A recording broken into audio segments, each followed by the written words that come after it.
Atualmente me encontro em uma situação complicada e, para ser franco, estou perdido sem saber qual rumo tomar. Permita-me começar do início.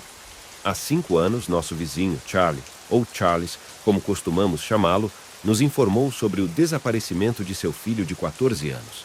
Ele comunicou o fato à polícia, que o noticiou amplamente, tornando-se um tema onipresente. Minha esposa e eu ficamos profundamente consternados e imediatamente oferecemos nossa ajuda de todas as maneiras possíveis. Com o passar dos anos, à medida que não surgia nenhuma notícia sobre o filho deles, presumimos que eles haviam, gradualmente, enfrentado a situação e, talvez, percebido que o pior poderia ter acontecido. Nunca tivemos coragem de perguntar se o corpo do filho deles havia sido encontrado. Ocasionalmente, Charles e sua esposa nos convidaram para churrascos durante os meses mais quentes, mas eu notava que nenhum dos dois era o mesmo desde o desaparecimento do filho. Katy, a esposa de Charles, sempre foi mais quieta e reservada, enquanto Charles parecia estar cada vez mais estranho e nervoso. Isso, claro, era compreensível até certo ponto. Avançando alguns anos, na semana passada, Charles veio até mim enquanto eu estava levando o lixo para fora e pediu emprestado uma pá sem hesitação. Rapidamente, peguei minha melhor pá sem questionar por que ele precisava dela. Ele agradeceu e mencionou que precisava realizar alguns trabalhos em seu quintal, prometendo devolvê-la no dia seguinte. Em seguida, ele desapareceu em seu quintal. Quando cheguei perto de uma das janelas no andar de cima que tinha visão clara para o quintal de Charlie, vi que ele estava cavando um buraco consideravelmente grande.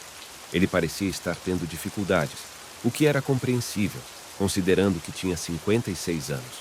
Pensei em pegar minha segunda pá e ajudá-lo. Então entrei em seu quintal e o chamei pelo nome. Ele levantou os olhos do que estava fazendo e deixou cair a pá, vindo em minha direção, dizendo que não era necessário. Fiquei perplexo com sua reação bizarra e perguntei o que estava acontecendo. Ele me disse para sair e apontou para o portão, como se eu fosse um intruso. Surpreso com seu comportamento estranho, acabei saindo sem dizer mais nada. Subi para espiar pela janela que dava para o buraco que ele estava cavando e observei por pelo menos meia hora. Finalmente, pareceu que ele havia terminado. Ele começou a olhar ao redor, como se estivesse verificando as casas vizinhas para se certificar de que ninguém estava observando. Antes que eu pudesse me esconder, ele me viu pela janela. Tentei sair casualmente, fingindo que não estava interessado em suas atividades, mas eu estava determinado a descobrir o que ele estava fazendo. Continuei verificando seu quintal de tempos em tempos, mas ele não estava mais cavando. Parecia que ele sabia que eu estava observando e esperaria até escurecer. Minha suspeita estava correta, pois às 1h30 da manhã ouvi o som de uma pá batendo na terra. Estava escuro demais para ver qualquer coisa pela janela, então saí silenciosamente e olhei pela cerca do quintal. Pude vê-lo cavando alto e claro. Quando ele finalmente entrou em casa, aproveitei a oportunidade para entrar furtivamente em seu quintal e dar uma olhada no que estava no fundo do buraco. Com a luz da lua, consegui ver um pequeno pedaço de um saco de lixo preto emergindo da terra no fundo do buraco.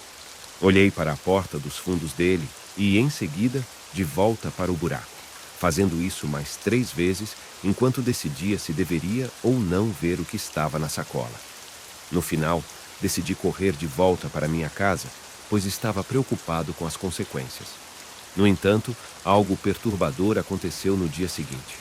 Por coincidência, olhei pela minha janela do outro lado da casa de Charlie e o vi parado em uma de suas janelas, olhando na minha direção.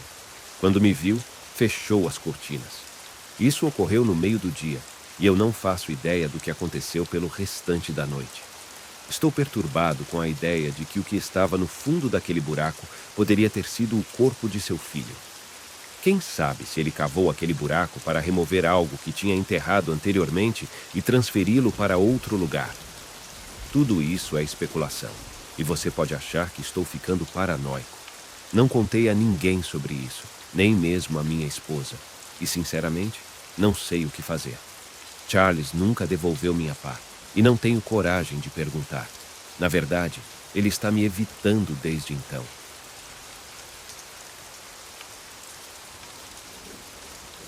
Vivi em 3 residências ao longo da minha vida, incluindo a minha atual, onde moro com a minha família. Inicialmente, na minha primeira casa, moramos sozinhos por 15 anos.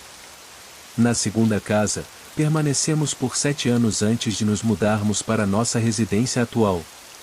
A experiência que vou relatar ocorreu na minha primeira casa quando eu tinha 15 anos, nos últimos meses em que a minha família ainda vivia lá. Não recordo que a minha família fosse particularmente amigável com os vizinhos. Na verdade, havia 2 crianças que moravam ao lado, junto com o pai delas. Meu irmão e eu tínhamos interagido com eles talvez 1 ou 2 vezes em toda a nossa vida.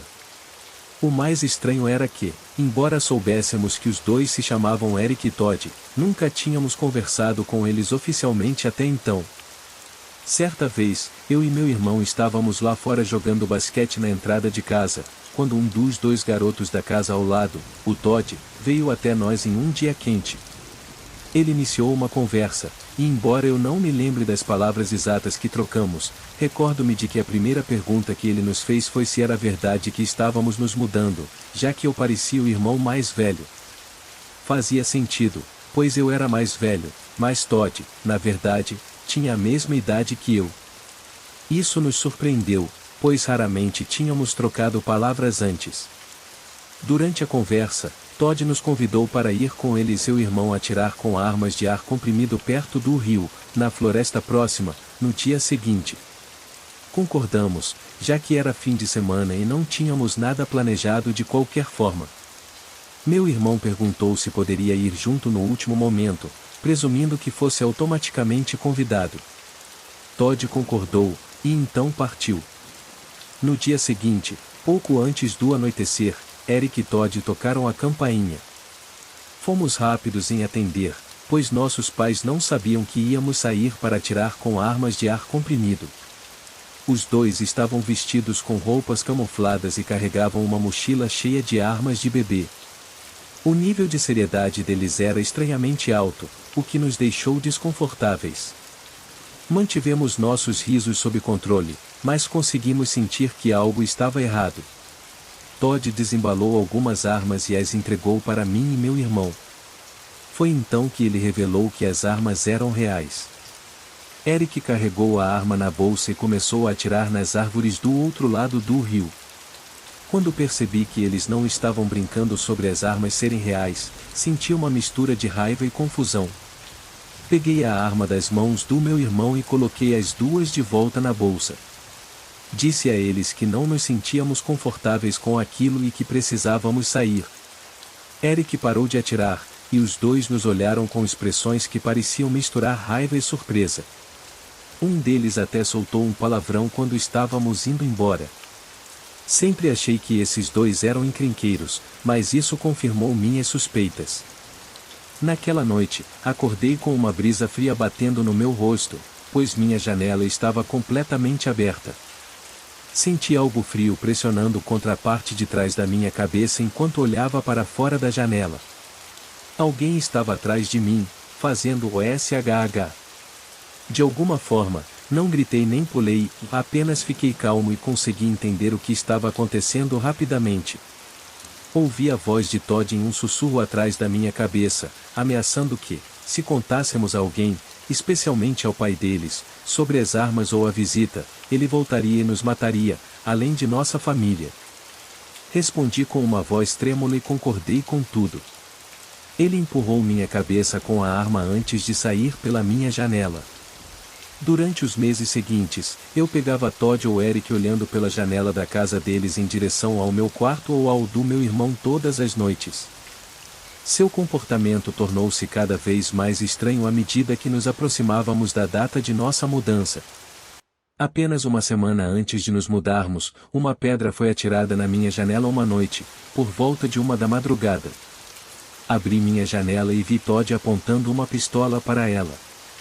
Senti que estava prestes a morrer, então caí no chão. Eles começaram a rir e depois fugiram. Não mencionamos nada disso a ninguém, nem mesmo a nossos pais. Tudo o que sei é que esses 2 garotos eram problemáticos, e foi um alívio nos mudarmos quando o fizemos.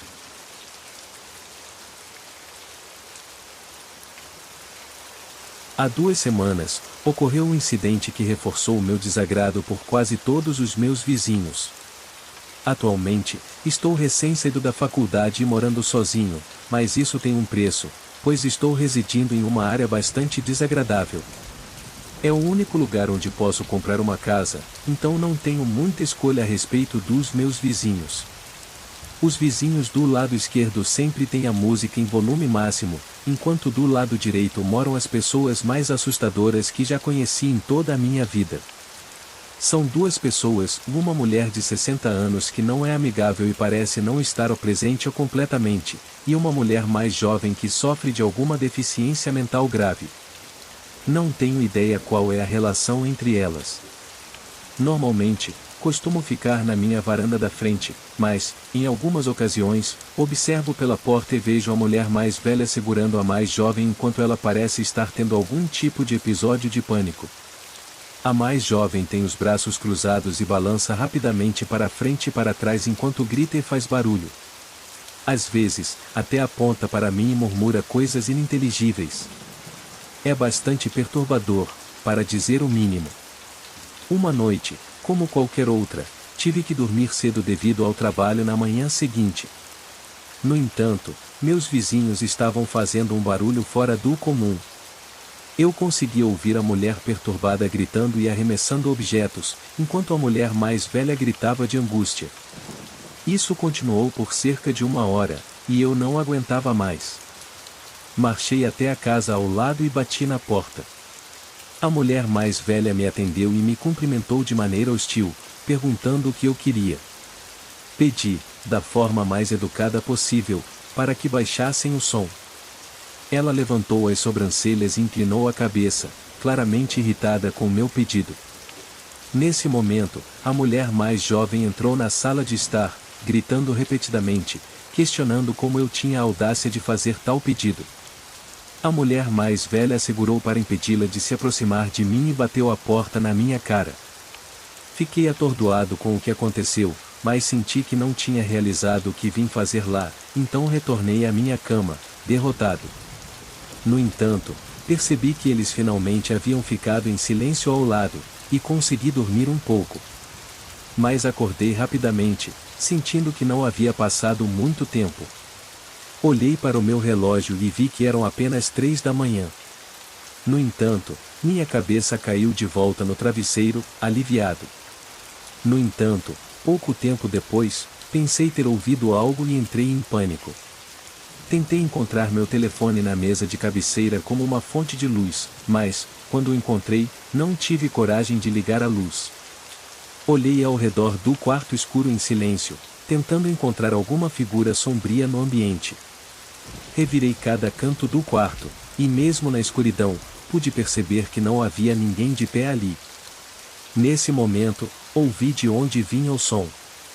Virei-me para a beira da cama e vi um objeto negro e sombrio, parecendo uma figura, encostado na parede de madeira à direita da minha cama.